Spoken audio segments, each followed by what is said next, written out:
21 మంది ప్రతిపాదించారు. 21 మంది కూడా పొలిట్ బ్యూరో సభ్యులు ఉన్నారు, మంత్రులు ఉన్నారు, శాసనసభ్యులు ఉన్నారు, సామాన్య కార్యకర్తలు కూడా ఉన్నారు.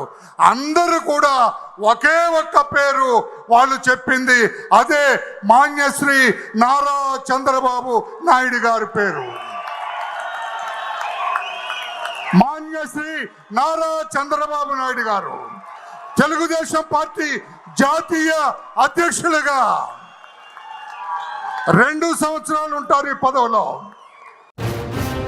నవ్యాంధ్ర గడ్డ ప్రజలారా, తెలుగుదేశం పార్టీ అభిమానులారా, పేదల గడపల్లో రోదనలు తరిమేందుకు, నవ్యాంధ్ర ప్రజల బ్రతుకులు మళ్ళీ మార్చేందుకు అదిగో నవ్యాంధ్ర అభివృద్ధి చెందాలన్నా, ప్రగతి పదంలో ఉండాలన్నా మీ నాయకత్వమే. ఇప్పుడు జాతీయ పార్టీ అధ్యక్షులుగా ఎంపికైన మాన్యశ్రీ నారా చంద్రబాబు నాయుడు గారు ఈ మహానాడు సభా వేదిక నుంచి ప్రమాణం చేస్తారు. నారా చంద్రబాబు నాయుడు అను నేను, నారా చంద్రబాబు నాయుడు అని నేను తెలుగుదేశం పార్టీ జాతీయ కమిటీ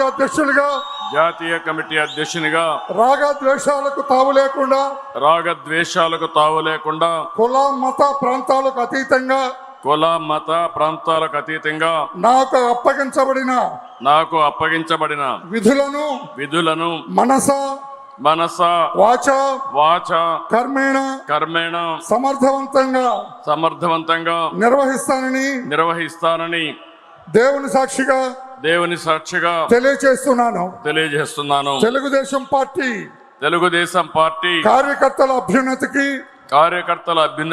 మనోభావాలకు అనుగుణంగా వారి అభీష్టం మేరకు శాయశక్తులా కృషి చేస్తానని తెలుగుదేశం పార్టీ ప్రతిష్టతను పెంచడానికి నాపై మీరు ఉంచిన నమ్మకాన్ని వమ్ము చేయకుండా పనిచేస్తానని తెలుగుదేశం పార్టీ పతాక దేశం నలుమూలల రెపరెపలాడేటట్లుగా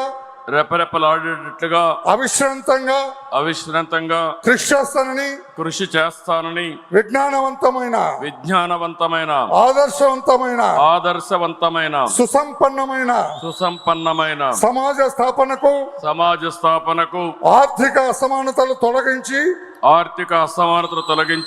రాష్ట్రాల సమగ్రాభివృద్ధికి శక్తి వంచన లేకుండా కృషి చేస్తానని తెలుగుదేశం పార్టీ జాతీయ అధ్యక్షునిగా ప్రమాణం చేస్తున్నాను.